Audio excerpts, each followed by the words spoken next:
Voilà, donc ce webinaire défi est organisé suite au colloque régional défi Grande Culture, Polyculture Élevage du 8 décembre.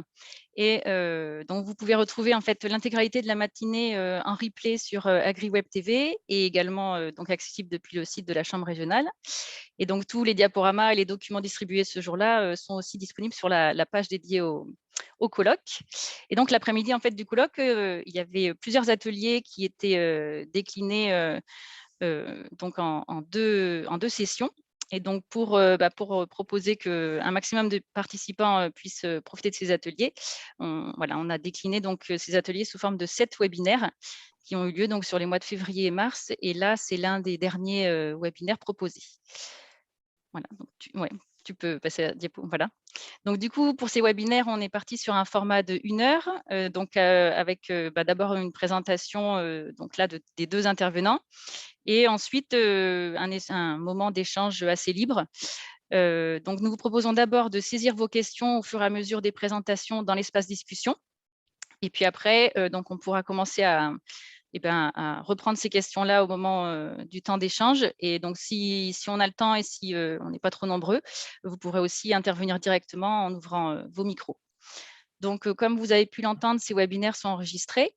Et je vous demanderai, comme d'habitude, vous commencez à avoir l'habitude avec tous les travaux sur Zoom, de couper vos micros quand vous ne prenez pas la parole et de lever la main pour avoir la parole donc pendant le temps d'échange.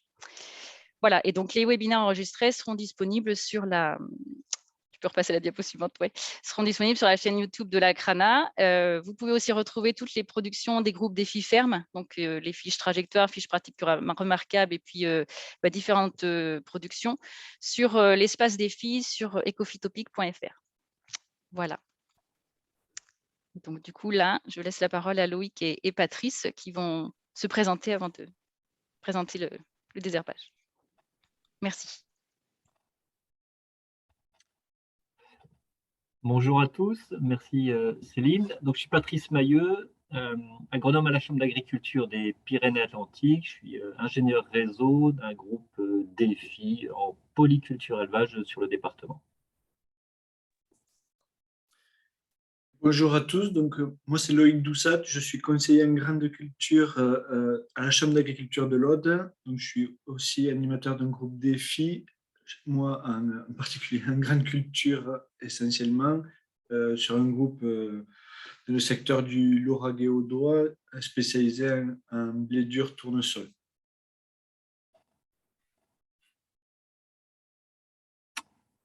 Je crois que c'est moi qui commence. Donc moi je vais vous parler un peu de désherbage mixte sur maïs, avec un exemple que nous avons sur le réseau. C'est une petite ferme qui est située sur le Pays Basque, les frères Dolegui. Donc on est plutôt en situation, il faut rappeler pour ceux qui ne connaissent pas trop le département, les Pyrénées-Atlantiques, on a du maïs et de l'herbe pour nourrir les animaux. Et on a une particularité, c'est qu'il y a de la pluie, contrairement à mon collègue Loïc. Donc, on n'a pas tout à fait le même contexte pédoclimatique. Donc ça, il faut quand même l'avoir en tête parce que c'est un facteur influençant fortement les résultats et ce qui est mis en place. En moyenne, sur Pau, c'est 1200 mm de pluie par an, pas trop mal répartis. Donc, la majorité des cultures sont hors irrigation, et notamment le maïs, parce qu'on a peut-être que 15-20% du maïs qui est irrigué. Donc, la ferme là sur laquelle on se situe, vous avez un assolement à l'écran, environ 180 hectares de maïs en monoculture, de l'orge qui rentre un peu en rotation, un peu de colza et des prairies, parce que c'est une ferme avec des bovins viande. 80 limaires, plus donc après toute la suite. Et puis une installation porcine, des serres engraisseurs avec une partie en transformation et vente directe. Donc, le maïs sert à nourrir les animaux, donc, récolté en maïs humide. Voilà. Donc c'est assez, la monoculture de maïs est assez spécifique chez nous et assez habituel. C'est des terres de limon assez battants, plus ou moins riches en matière organique selon les apports de matière organique, hein. On va être entre 1,5 et 2,4. Les agriculteurs pratiquent le sans-labour depuis à peu près plus de 15 ans, mais c'est un sans-labour qui reste profond pour enfouir notamment les fumiers ou les lisiers. Donc pas d'irrigation sur le secteur, sur l'exploitation, et 5 UTH pour réaliser l'ensemble des travaux et la commercialisation.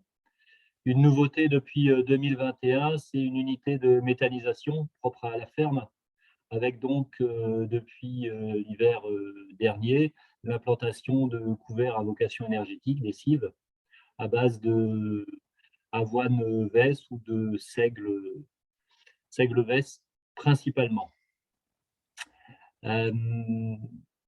Diapo suivante, s'il te plaît, Loïc. Donc en fait, la technique dont je vais vous parler, c'est un système de désherbage sur la bineuse pour le rattrapage du désherbage maïs. Alors, le système sur lequel ils sont partis, c'est que, et comme ça se fait habituellement chez nous, le maïs est désherbé en plein au moment du semis. Donc, la même opération que le semis, hein, c'est un semoir 100% équipé avec l'anti-limaces, avec les insecticides et avec un système de désherbage en plein. Donc 100% de la surface est traitée à 60 litres hectare, et là les producteurs utilisent un produit classique à spectre large. Pour pas le nommer, c'est du Camix. Voilà, en tout cas c'était habituellement du Camix, et je dis pas ça parce que Philippe Viau est là, mais c'est la réalité, qui n'est pas utilisé à dose pleine. Hein, il est utilisé entre 3 litres et 3 litres 5. Alors, je parle des anciennes doses par rapport à ça. Sans doute qu'on va changer cette année forcément sur l'approche. Et l'intérêt des agriculteurs, ce qui est recherché sur ces terres battantes, c'était absolument de venir biner pour ouvrir les sols, pour les aérer, pour rendre les pluies efficaces. Donc leur principe, c'est que de toute manière, ils vont biner. Ils ont un problème de gestion du temps sur l'exploitation. Donc, biner et rattraper 2 opérations culturelles, plus après encore l'azote, ça faisait trop. D'où leur idée d'aller mettre un système de désherbage sur la bineuse. Donc, ils sont partis sur cette idée-là de monter le pulvé sur la bineuse. Et vous voyez là sur une des petites photos, vous voyez les 2 G de part et d'autre des dents. Là, c'est des dents classiques, sachant qu'on peut avoir une dent cœur devant. L'idée étant d'aller traiter de part et d'autre du rang, d'accord, mais uniquement sur le rang. Donc, grosso modo, on va couvrir 20 à 25 cm de largeur via les produits. Donc, après, ça peut dépendre de l'orientation des jets et de la hauteur du maïs, évidemment. Donc, l'idée, c'est qu'en un passage, ils vont biner sur l'interrang et désherber sur le rang. Et donc, ça se fait entre 4 feuilles et 8 feuilles dans l'idéal.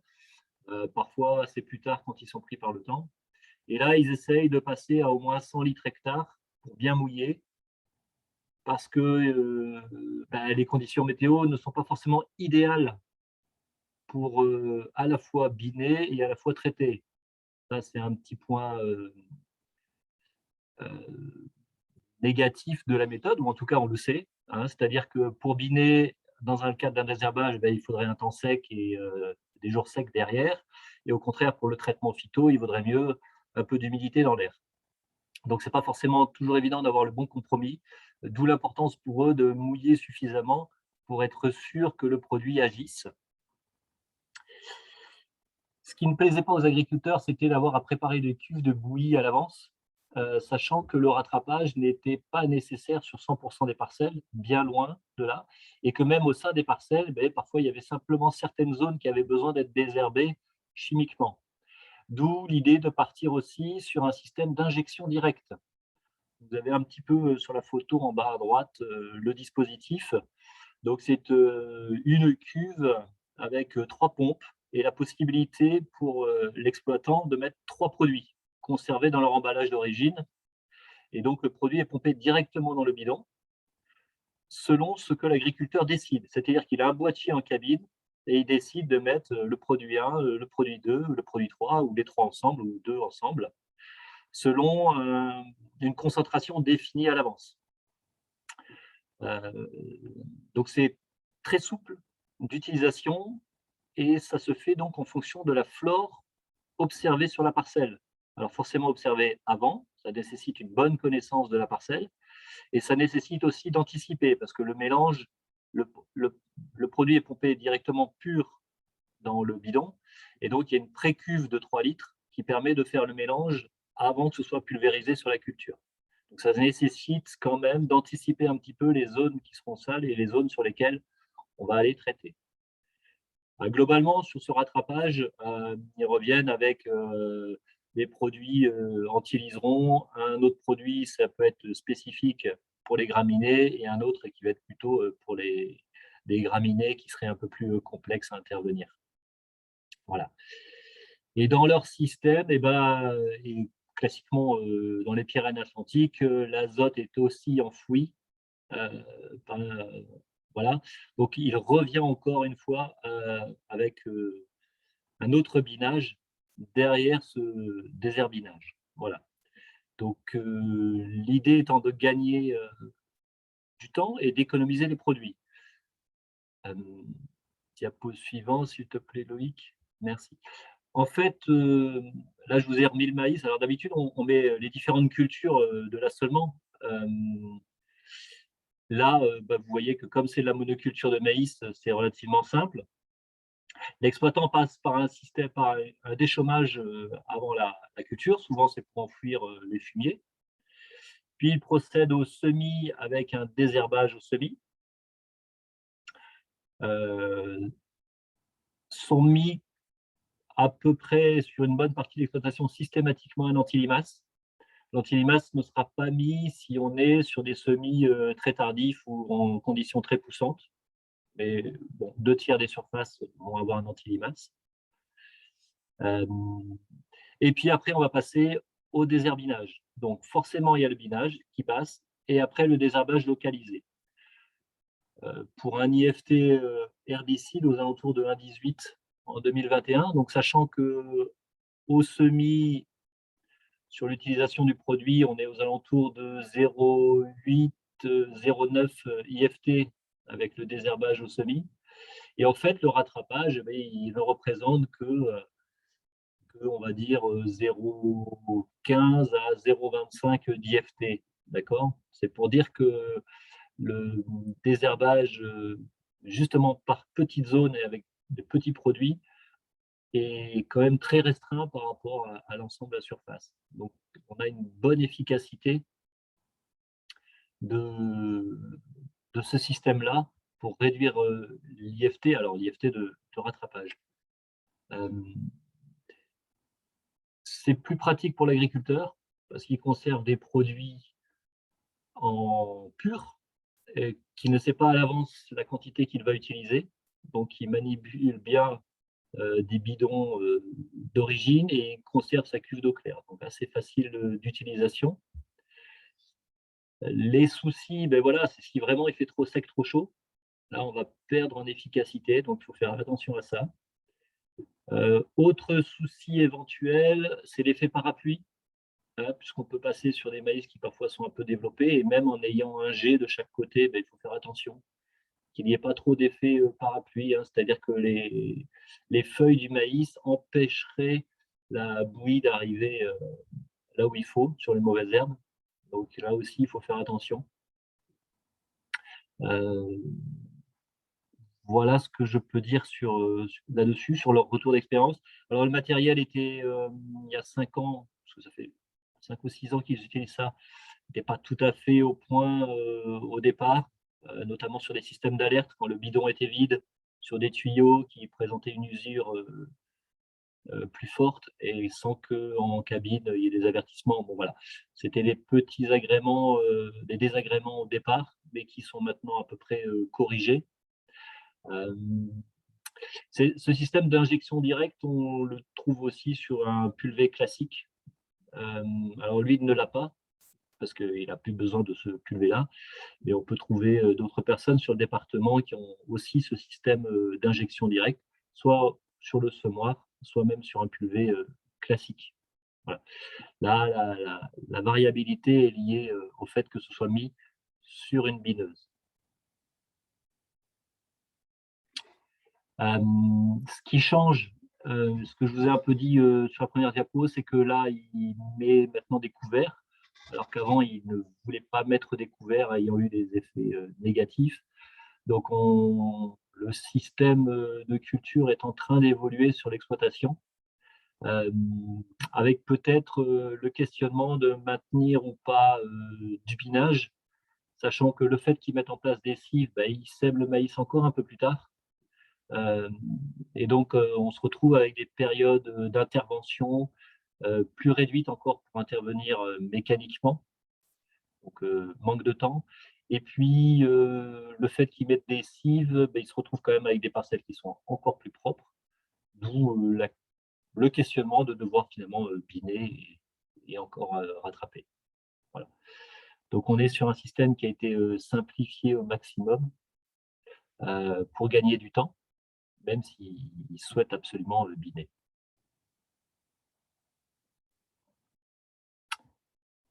Voilà, j'ai peut-être été super rapide, mais c'est pour laisser le temps à Loïc et aux questions, hein, peut-être.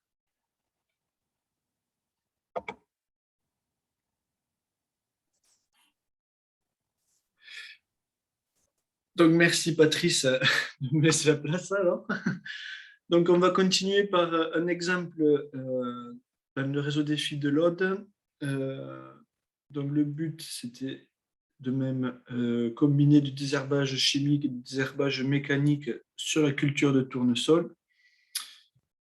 Et pour illustrer ce travail-là, j'ai pris l'exemple d'un agriculteur le retour d'expérience d'un agriculteur du groupe Défi de l'Aude qui a mis en pratique cet itinéraire technique. Donc, ça fait déjà 4 campagnes qu'il a généralisé.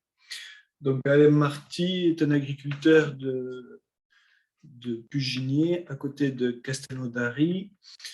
C'est une exploitation de 160 hectares assez diversifiée. Donc, ça, c'est des travaux qu'on a menés initialement dans le groupe Défi d'allonger la rotation, qui était initialement blé dur tournesol. Donc, on a diversifié les céréales et on a diminué la sole de tournesol en intégrant de nouvelles cultures comme le colza et le sorgho.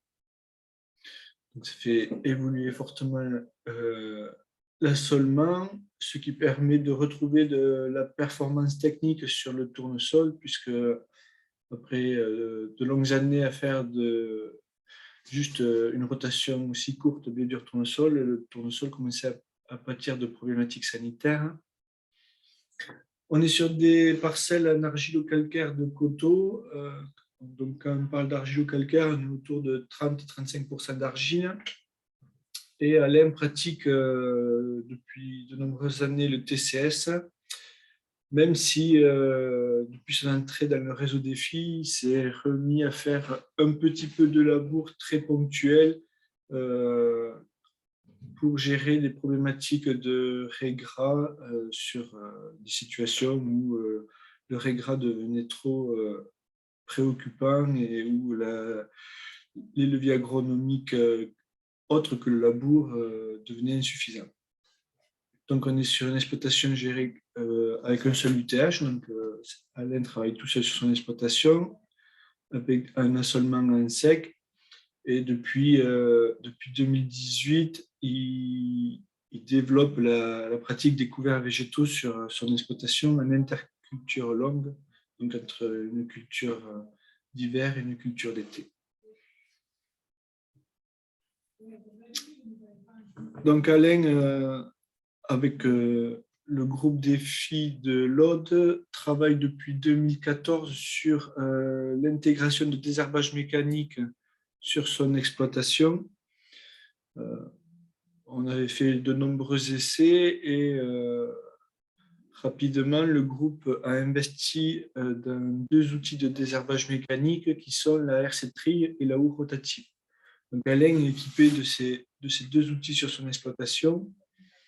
Et donc, dans la logique initiale, le but était de gérer les cultures d'été, donc le tournesol et le sorgho, exclusivement avec la RC-Tri et la houe rotative afin de rentabiliser rapidement, enfin, de payer rapidement l'investissement de l'achat.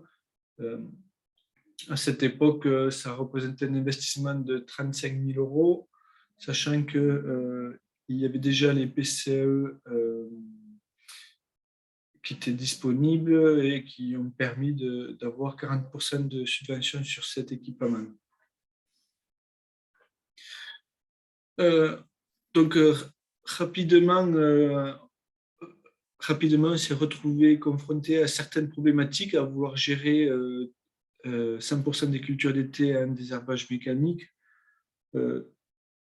Plusieurs problèmes. Le premier, c'était que sur des toutes petites parcelles, des parcelles de 50 arts, 1 hectare, les interventions en culture avec ce type d'outils engendraient beaucoup de dégâts sur la culture, sur les fourrières en tournant, on écrasait beaucoup de plantes, ça faisait beaucoup de dégâts et ça avait un impact au final sur le rendement. Ça, c'était le premier problème. Et le deuxième problème, c'est que sur d'autres parcelles, peut-être un peu moins saines, moins bien drainées ou avec une topographie particulière, on avait des difficultés à passer, les zones de mouillère pouvant être problématiques pour la gestion des adventices en culture. Donc ça, c'est deux problématiques qui ont rapidement limité le 100% désherbage mécanique sur les cultures d'été. Donc on s'est retrouvé à avoir quelques parcelles gérées chimiquement pour des facilités d'utilisation et ces difficultés-là. C'est avéré en 2018, en 2017 même, un événement climatique fâcheux. Donc, suite au semis et après un désherbage classique au semis, on a eu un gros orage qui a fait une croûte de battance sur ces parcelles-là. C'est un orange violent. Et c'est rapidement posé la question de l'écrouter, vu qu'on avait une houe rotative sur l'exploitation. Malencontreusement, on n'avait pas vraiment d'idée de comment allait se comporter le désherbage suite au passage des croûteuses. Et voilà, ça entraînait beaucoup de discussions à ce niveau-là. Est-ce qu'une fois qu'on écroute un désherbage chimique au semis, est-ce qu'on a une destruction du fameux film qu'on parle régulièrement ou est-ce que le désherbage mécanique n'engendre pas de dégâts sur l'investissement de désherbage chimique? Donc, afin de répondre à ces questions-là, on a sollicité Terre Innovia qui, n'ayant pas non plus la réponse, on a mis en place différents essais avec les agriculteurs du groupe où on a recroisé d'un côté les différentes solutions chimiques utilisées aux doses usuelles par les agriculteurs et les différentes interventions mécaniques que l'on peut retrouver traditionnellement en bio en particulier, mais en conventionnel, c'est-à-dire avec un passage à l'aveugle après le semis, un passage à 2-4 feuilles du tournesol et un binage limite passage tracteur. Et le but, c'était de recroiser toutes ces modalités pour voir quels étaient les effets des outils. Est-ce qu'on perdait l'efficacité ou pas du désherbage chimique après l'intervention mécanique. Donc, il s'avère qu'il y a des produits qui qui ont un effet relativement neutre. La combinaison chimique et mécanique avec des produits comme le Noval, on n'a pas observé de grandes différences en combinant les deux pratiques. D'autres produits type Challenge ou Racer, en fait, on s'en doutait, mais ça a été confirmé, le Challenge Racer font réellement un film sur la surface du sol et l'intervention mécanique détruit ce film et on perd tout le bénéfice du traitement. Enfin, il y a deux matières actives qui sont sorties du lot, le S-métolachlore et la pendimétalline, qui, couplés au désherbage mécanique, permettent de combiner l'effet des deux désherbants et d'améliorer l'efficacité des deux pratiques. Voilà. Donc, du coup, l'agriculteur a mis en place cette stratégie sur l'exploitation, sur une partie de ses parcelles, c'est-à-dire aujourd'hui, la pratique qu'il met en œuvre, c'est faire un passage de RC.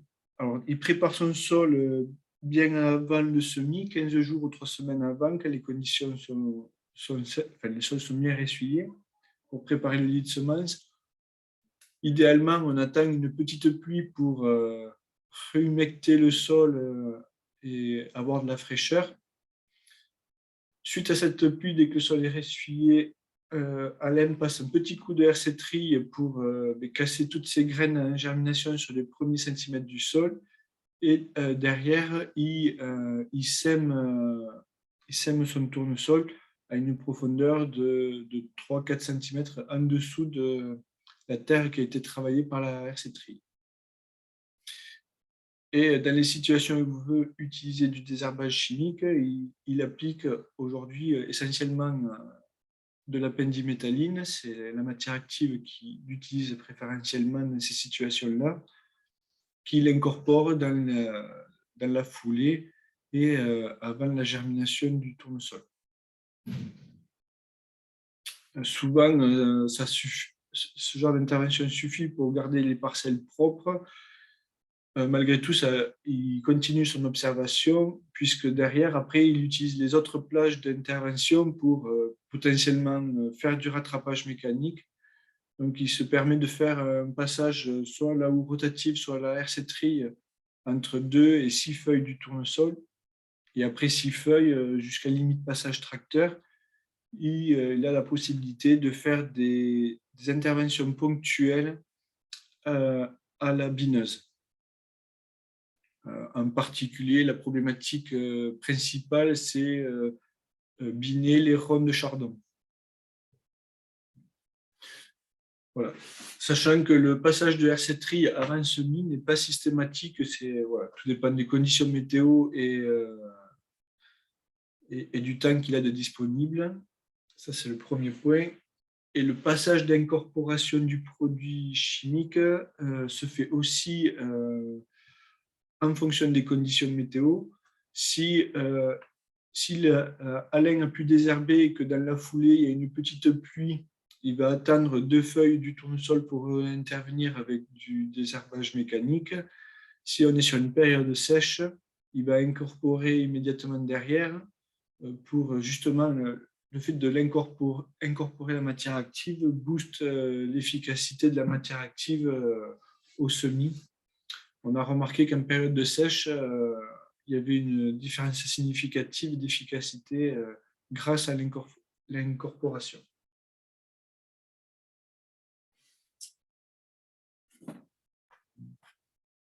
Donc, je vous ai remis la pratique de l'agriculteur. Donc, le but, c'est avant de semer, de bien préparer le sol et d'avoir un sol propre avant qu'il pleuve. On garde la fraîcheur de l'humidité pour avoir une levée vigoureuse du tournesol.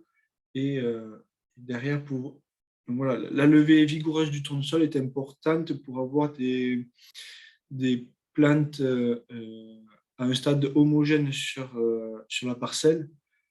Un des facteurs qui complique l'utilisation du désherbage mécanique à des stades précoces, donc entre 2 et 4 feuilles, c'est d'avoir des levées échelonnées. Plus les levées sont échelonnées, plus il est difficile de faire du désherbage mécanique derrière.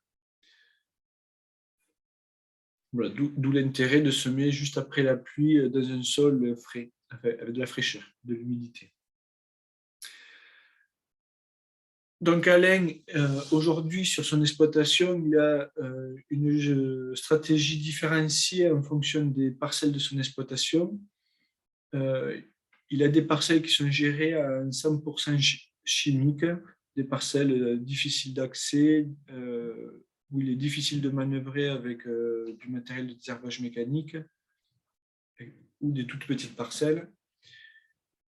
À l'inverse, il a des parcelles gérées à 100% mécanique, les stratégies équivalentes au bio, et de préférence des grandes parcelles qui sont rectangulaires, où il est facile de travailler, où on a des gros débits de chantier. Celle-là, il est privilégié en désherbage mécanique. Et enfin, les parcelles intermédiaires, elles sont gérées en mixte. Ça permet d'économiser par rapport à du tout chimique grâce à une dose modérée de pendimétalline. Ça fait une intervention autour d'une 25-30 euros. Et d'avoir une stratégie de désherbage mécanique beaucoup plus souple que sur une parcelle où on fait 100% mécanique. Donc globalement, vous avez le tableau des IFT. Donc sur la stratégie classique de désherbage du tournesol, on était autour de 1,4 IFT sur la culture de tournesol, ce qui représentait un investissement autour des 80 euros hectare. Et puis au fil du temps, en développant du désherbage mécanique, en fonction des parcelles, aujourd'hui, il manque 2020 et 2021 sur le tableau, mais aujourd'hui, on tourne entre 0,15 et 0,4 d'IFT en fonction des années et des types de parcelles sur lesquelles il va intervenir avec cette culture-là.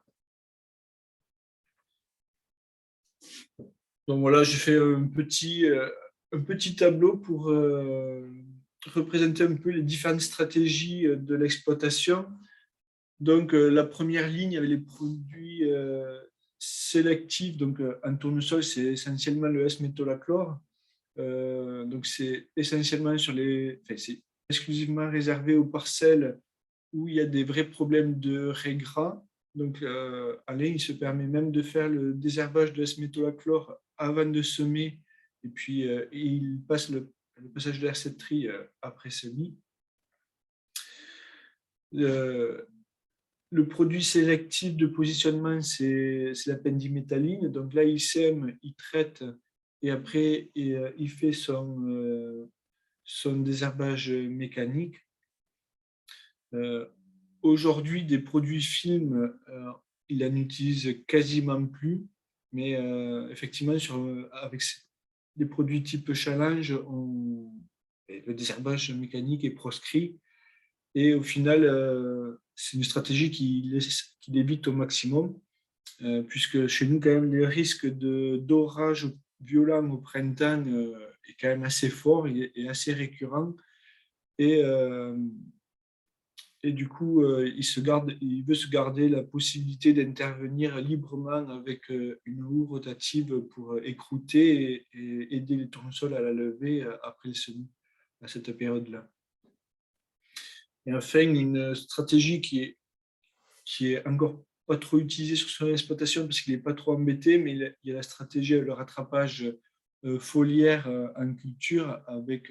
Alors ça peut être avec des antigraminés, mais pour Alain n'est pas concerné, mais la problématique qui est montante, c'est plutôt avec le Datura et l'Exantium, où avec des variétés spécifiques, Alain intervient. Donc, il gère toute la première partie du cycle avec du désherbage mécanique, ce qui lui permet de positionner de manière idéale un pulsar pour gérer ces adventices-là. Voilà à peu près la stratégie de l'agriculteur. Donc, du coup, l'intérêt du de passer avec un produit sélectif ou juste avec un pulsar, c'est que quand même en désherbage, on est quasiment à moitié prix, voire encore un peu moins d'une stratégie 100% chimique. Voilà, on peut peut-être passer aux questions. Je ne sais pas s'il y a beaucoup de questions. Merci Patrice et Loïc. Alors, j'espère que vous avez tous bien entendu Patrice, hein. Il a un petit souci de micro, voilà, qu'on n'a pas réussi à résoudre, mais bon, ça restait compréhensible, mais il fallait tendre l'oreille. Du coup, il y a une première question dans l'espace de discussion pour Patrice, à savoir quel est le système d'injection directe utilisé et la marque. La marque, c'est Softiver. Ça vient d'un agriculteur. En fait, c'est un agriculteur qui a construit ça. Là, maintenant, il commercialise. Donc, c'est la marque Softiver. C'est une petite entreprise située dans un très beau département, dans les Pyrénées-Atlantiques, en fait. C'est local. Et le nom du produit, c'est ID Phyto. Voilà. Oui, bonjour. Moi, si je te pose la question, Patrice, c'est que nous, on a testé il y a quelques années, mais une dizaine d'années même, l'ingestion directe chez les agriculteurs, et on avait même équipé les agriculteurs qui ont arrêté d'eux-mêmes, quoi. Donc, parce que c'était pas au point. Bon, tout ce que tu as évoqué, les problèmes des tuyaux, bouchage et autres, bon, ben, ils ont arrêté carrément. Alors là, je sais que les Pyrénées-Atlantiques sont très riches en inventeurs et en trouveurs de différentes solutions, parce qu'il y a plein de petites entreprises qui travaillent. Donc c'est pour ça que je me renseignais sur cette société, parce que bon, c'est peut-être des choses qu'il faut qu'on regarde aussi, parce que effectivement, la limite du système, c'est qu'est-ce qu'on fait de la bouillie, quoi, quand on n'a pas. Parce qu'on travaille sur d'autres systèmes aussi, de la reconnaissance par caméra, d'Adventis et autres. Et bon, là, c'est un peu plus développé, un petit peu plus en recherche, mais bon, c'est la limite. Donc, et j'ai plusieurs questions pour toi, et notamment quand tu dis l'agriculteur, j'ai cru comprendre, il fait 160 hectares de maïs, c'est ça? Ouais, 160, 180, ouais. Oui, 180. Et comment il connaît le salissement de sa parcelle? Comment il fait pour déclencher c'est parcelle par parcelle ou c'est par tâche ou parce que 160 hectares ou 180, je ne sais pas comment il peut avoir tout en mémoire, quoi. Bah, mine de rien, c'est assez étonnant, mais ils ont une bonne mémoire de leurs parcelles, hein. Je trouve les agriculteurs, ils sont capables de dire où se situent les problèmes d'enherbement. De toute manière, d'une année sur l'autre, ils savent à peu près les parcelles à problème. Ils savent à peu près. Donc, c'est sans doute pas au top du top. Ça mériterait sans doute que sur certaines parcelles, ils passent avant.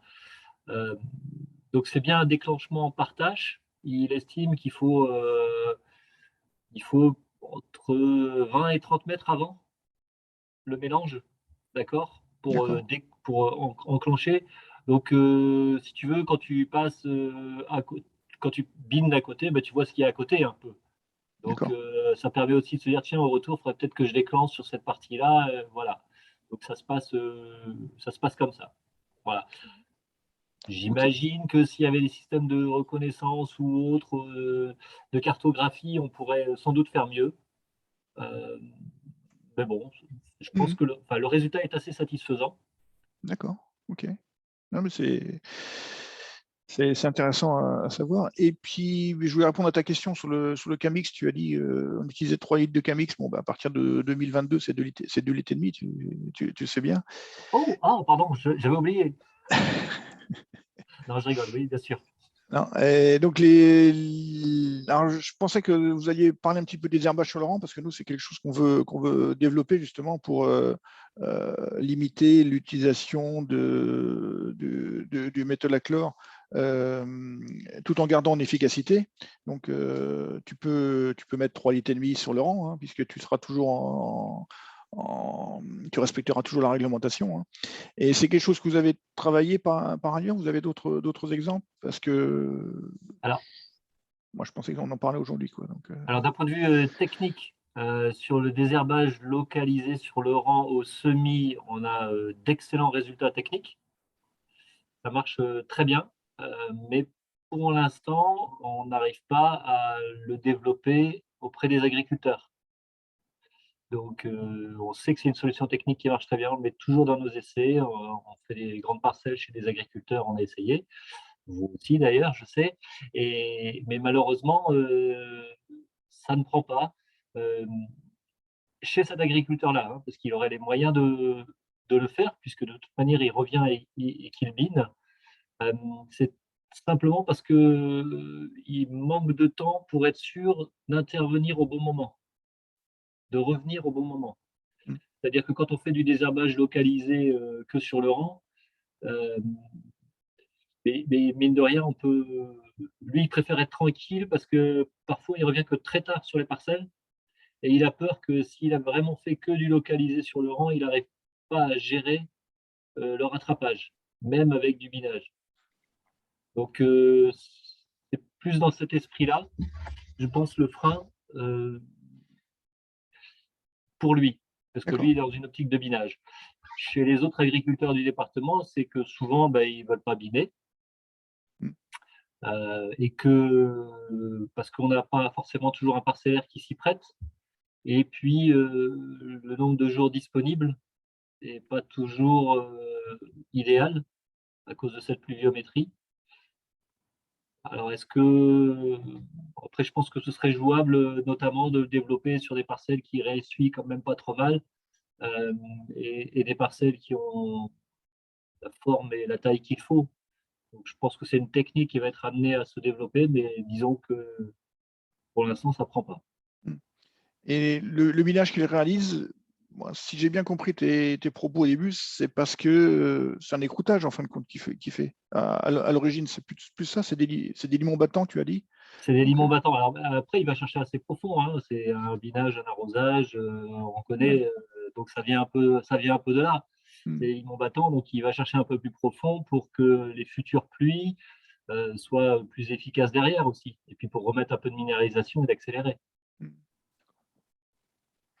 J'aurais une dernière remarque, c'est par rapport au tournesol, cette fois-ci, c'est effectivement le problème qui est relevé par les agriculteurs, c'est les relevés de datura, justement, datura ou autres adventices à germination longue, et que globalement, dès qu'on touche le sol, on est envahi, quoi. Donc ça va être d'autant plus difficile dans le tournesol, puisqu'il n'y a pas chimiquement, il y a peu de moyens de revenir derrière, quoi. Alors je ne sais pas si c'est des parcelles qui sont très envahies de tournesol, mais de datura, pardon. Mais sur les maïs, ça devient très problématique dès qu'on travaille le sol maintenant. Là, l'agriculteur en question, les parcelles ne sont pas envahies de datura, il y a quelques problématiques. Et, pour l'instant, en mécanique, le datura, on arrive difficilement à le gérer. On ne peut pas dire on n'y arrive pas. Et donc, du coup, pour l'instant, il n'y a que la solution chimique pour gérer ça. Voilà. À notre époque, à notre niveau, on en est là, quoi. Oui. Non, quand je disais il y a peu de solutions très tardives, c'est ça que je voulais dire. Donc, précocement, il y a ce qu'il faut, quoi. Après, on n'est pas dans les PA, dans l'Aude, on n'est pas du tout sur une situation pédoclimatique. Là, la stratégie, c'est de tenir propre au démarrage du tournesol et d'accompagner avec des herbages mécaniques cette gestion des adventices jusqu'à ce que le tournesol ferme le rang. Comme ça, on arrive à tenir la parcelle propre jusqu'à ce que les tournesols perdent les feuilles et que la lumière revienne faire de la lumière, la lumière vienne rééclairer le sol, quoi. Et souvent, quand même, globalement, les observations qu'on en fait, parce que là, ça fait quand même 4 ans qu'on pratique ça avec cet agriculteur-là, et même chez d'autres, c'est qu'on a amélioré l'efficacité du désherbage, la gestion globale des adventices sur les parcelles, parce que même la chimie, c'est pas non plus tout rose dans nos conditions pédoclimatiques. Donc, quand il fait sec, etc., c'est pas forcément les conditions idéales non plus pour faire de la chimie. Donc, en combinant les deux, on arrive à avoir à avoir le meilleur des deux pratiques. t'es pas convaincu. Je te vois hausser l'épaule, Philippe. Non, mais je suis tout à fait d'accord. Nous, on préconise ce qu'on appelle le combinatoire, hein, donc le mécanique et le chimique. Non, mais je réfléchissais, c'est que bon, souvent on assimile, par exemple, le désherbage fluorant dont je parlais tout à l'heure avec du binage en rattrapage, alors ce qui des fois n'est pas suffisant. Et Patrice, tu l'as testé, Arvaïs aussi, et nous aussi, réintroduire le chimique, alors soit comme fériculteur en même temps, soit avec un pulvé classique et revenir traiter l'interrant si on peut pas traiter, si on peut pas biner, pardon. Voilà, non, je suis d'accord. Hein, là, on est typiquement chez un agriculteur où le binage est et il y a une volonté de ne pas biner de la part de l'agriculteur.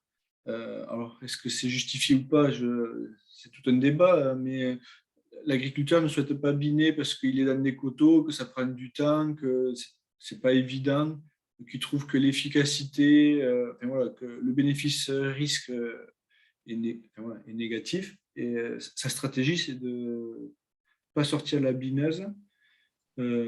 Hormis, voilà, comme je l'ai dit tout à l'heure, voilà, il se permet de biner juste les rondes de chardon et idéalement, quand il a une demi-journée ou une journée de binage par an, ça lui suffit largement.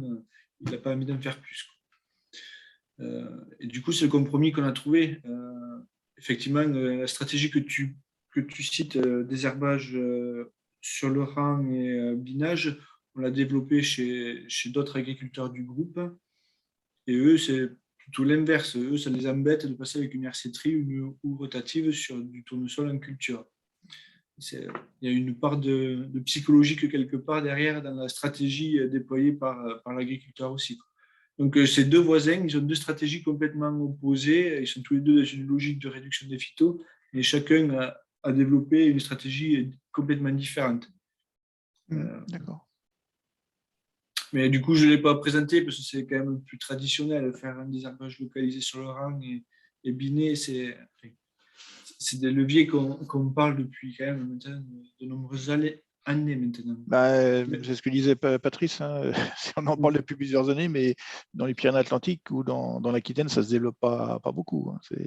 La météo étant moins propice que. Dans l'Aude non plus, c'est quand même assez. Non, enfin, même dans l'Aude, il faut être honnête, c'est pas développé du tout non plus. Quoi. Il n'y a que quelques agriculteurs qui ont mis en place cette stratégie-là. Voilà. Ok, merci. Excusez-moi, je croyais que j'avais remis mon micro. On a une autre question dans l'espace de discussion. Je ne sais pas si tu la vois, Loïc, c'est pour toi. Quel travail du sol devant tournesol pour garantir une bonne efficacité du désherbage à la hersétrie? Roulage ou pas, destruction du couvert. Et est-ce que vous avez testé des passages de herse en poste précoce et avec quel réglage?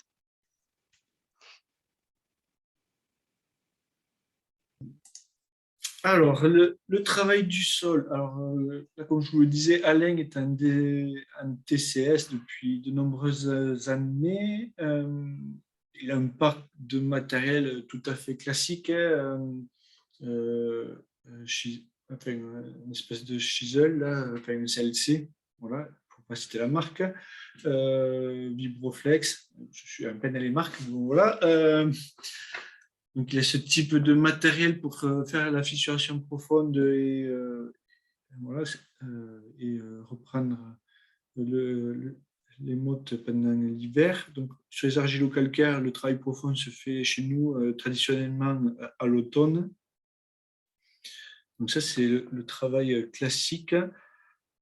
Effectivement, on travaille les couverts depuis de nombreuses années. Donc, les couverts que l'on réalise, alors, je ne vais pas citer, je vais pas rentrer vraiment dans le détail parce que sur la partie couvert, rien n'est vraiment finalisé. Là, on a une logique globale qui marche à peu près bien, mais il y a encore des détails à améliorer. Et la stratégie, c'est globalement mettre une crucifère avec une légumineuse à l'automne et profiter en théorie, tous les ans sur la partie janvier, février, mars, hein, on a toujours un gros mois de sécheresse c'est jamais la même période, mais tous les ans il arrive, et c'est de profiter de ce mois de sécheresse pour détruire le couvert.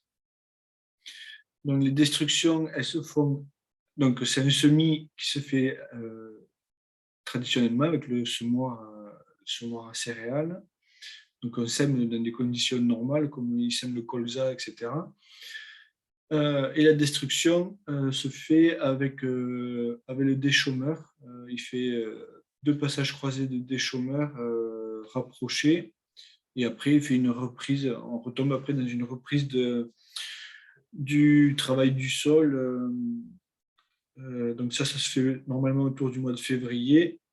Et après, en mars-avril, il fait une reprise du travail du sol avec Vibroflex et Vibroculteur pour affiner sa parcelle pour semer. Normalement, on est quand même sur des couverts qui sont, enfin, ouais, qui n'ont pas encore lignifié et qui se dégradent assez rapidement. On reste dans l'Aude, je tiens à rappeler, dans l'Aude, chez nous, quand une pluviométrie moyenne, c'est 700 mm dans l'année. Le roulage, alors non, les parcelles ne sont pas. Si je t'interromps, excuse-moi, c'est moi qui ai posé la question sur les couverts. Du coup, les résidus, en les détruisant même en sortie d'hiver comme ça, ils ne te posent pas problème après au moment de ton passage de herséterie Non, en les ayant détruits au déchômeur à disque, en les croisant, il reste quasiment plus de résidus au mois d'avril-mai. C'est peut-être aussi sur le choix des espèces que vous travaillez pour avoir que ça se dégrade vite. Et les espèces, on est sur un crucifère, ben, le travail se fait autour des moutardes radis. Et en légumineuses, on travaille essentiellement les légumineuses à grosses graines, donc pois, fèves-rolles, vesses.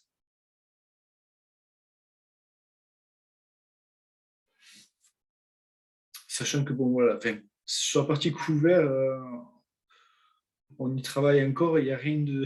Enfin, on n'a pas des résultats significatifs à diffuser là-dessus. Mais l'intérêt du couvert, c'est que quand même, ça permet d'avoir moins de mottes pour les semis de. Quand on réussit la destruction, on a quand même de bonnes conditions de semis derrière. On a un lit de semences qui est beaucoup plus affiné. Les mecs qui réussissent le mieux les couverts, c'est ceux qui labourent quasiment, j'ai envie de dire. Alors que, et ils y sont venus parce qu'avec le labour, ils arrivaient plus, le labour sans couvert, ils n'arrivaient plus à détruire les mottes. Ils avaient des sols très, très motteux au moment du semis du tournesol. Et grâce au couvert, ils ont pu continuer à labourer et à avoir un sol bien plus affiné. Donc c'est marrant, parce que c'est pas du tout dans la logique des couverts au départ, mais bon, bref. Est-ce qu'on a testé les passages de herse post-précoce? Oui. Ben déjà, qu'on passe à 2 feuilles, le tournesol, il n'est pas bien vieux quand même. Voilà. Et justement, enfin, à 2 feuilles, comment tu gères tes réglages pour pas, Alors du coup, on est quand même sur des passages là où on ne va pas très vite et l'agressivité est quand même assez modérée à 2 feuilles. Là, c'est plutôt des stratégies quand on n'a pas désherbé, parce que là, à 2 feuilles, ça pas beaucoup de. Il faut faire quand même attention. Après, là, l'agriculteur en question, sur les stratégies précoces, souvent, il privilégie la houe rotative plutôt que la herse. Il trouve que c'est plus agressif sur les adventices, que ça permet d'aller un peu plus profond dans le sol en abîmant moins de plantes. Mais sinon, c'est des passages qui sont très lents. Suivant le stade, ça peut arriver qu'on passe avec une agressivité très douce, enfin, ouais, un réglage très doux, et on va rouler à 4-5 km/h. Ça se joue à 0,2 km/h des retours que j'ai d'agriculteurs entre 4,5 et 5, eh bien, ça va être complètement différent le travail et l'impact sur les levées de tournesol.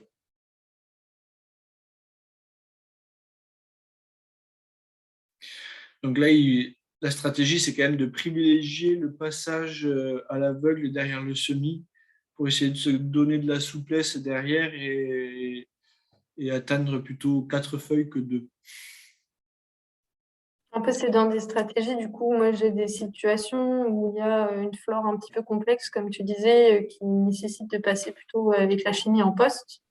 Et Ouais. du coup, d'avoir la RC-Tri, justement, soit en prélevé, enfin oui, en poste semi-prélevé, soit en poste précoce, en fonction des conditions aussi météo sur le moment, quoi.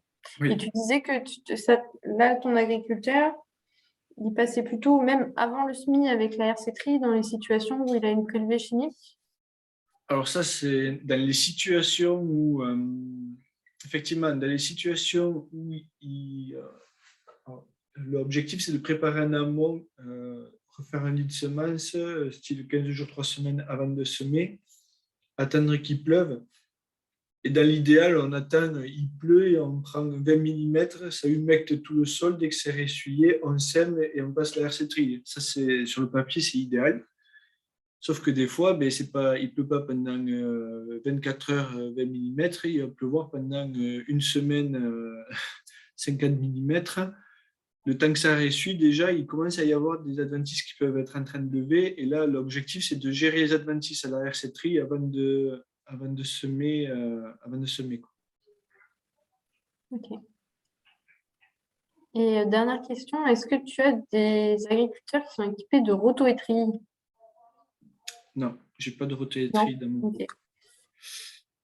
J'ai pas de rotoétrie, mais j'ai travaillé avec quelques agris dans le Tarn qui sont équipés. A priori, les retours que j'en ai, c'est que c'est le plus agressif des 3 outils. Voilà. Ouais, justement, moi, j'en ai un qui vient de s'équiper, mais on a encore un peu de mal à trouver les bons réglages entre, vu qu'on est un petit peu entre les deux outils, rotative et RC-Tri, en termes d'agressivité et de vitesse, passer sans tout arracher, c'est pas encore bien clair. Et il l'utilise sur quoi comme culture? Là, pour le moment, c'est la première année, donc il a utilisé plutôt sur céréales. Mais Ouais. dans l'idée, ça peut être aussi sur culture de printemps, quoi. Et là, le retour que j'en avais, il l'utilisait essentiellement sur céréales, sur des passages très tardifs, là, à cette période de l'année, Oui. juste avant le redressement de la céréale. Ouais. J'avais à peu près le même retour, c'est que c'était pas forcément évident à utiliser. Les retours que j'ai, c'est que globalement, l'outil le plus facile à utiliser, c'est la houe rotative. On peut le passer très précocement. Il l'utilise quand les tournesols ils sont en train de lever et qu'il a plu. Souvent, qu'il a bien plu et que les sols se sont refermés après le semis, là, que les tournesols sont en train de lever, la terre est toute refroidie. Et là, il passe doucement, pareil, avec la houe rotative pour refissurer un peu en surface, remettre de la chaleur. Donc, c'est un outil qui est assez polyvalent au final, la houe rotative.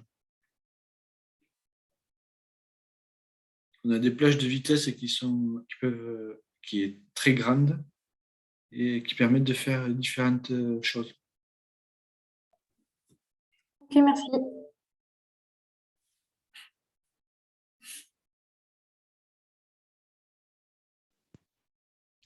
Alors, est-ce qu'il y a d'autres questions? Vous pouvez poser en direct.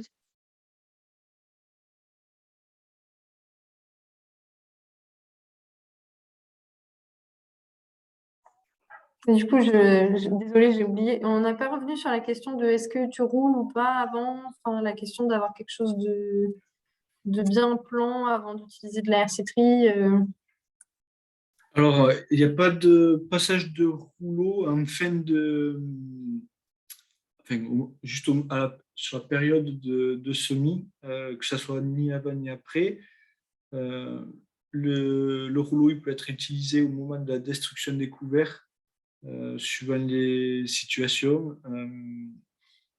ça peut aider. Après, alors déjà, l'objectif de travailler avec les déchômeurs, c'est que souvent les déchômeurs sont. Enfin, lui, dans son cas, le déchômeur est équipé d'un rouleau qui réappuie sur le couvercle derrière et qui aide justement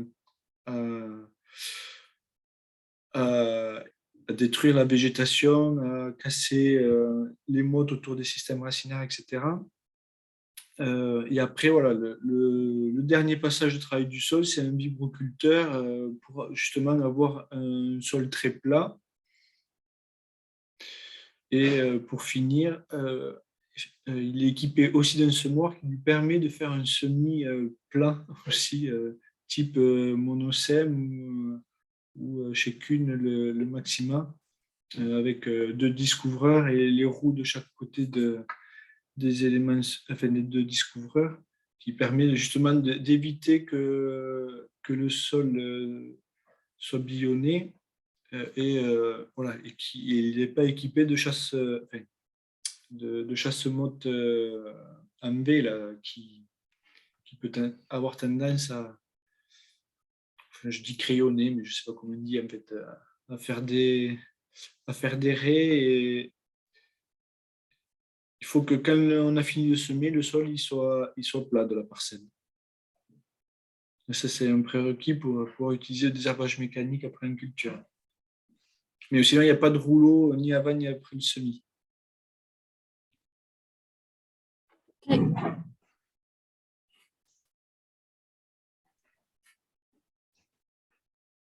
Merci. Est-ce qu'il y a d'autres questions?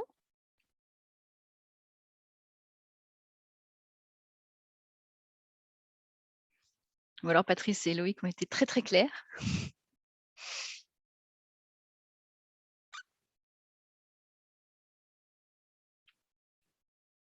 Bon, mais de toute façon, on est à la fin de l'heure prévue pour le webinaire. Juste, Loïc, tu peux passer les diapos suivantes.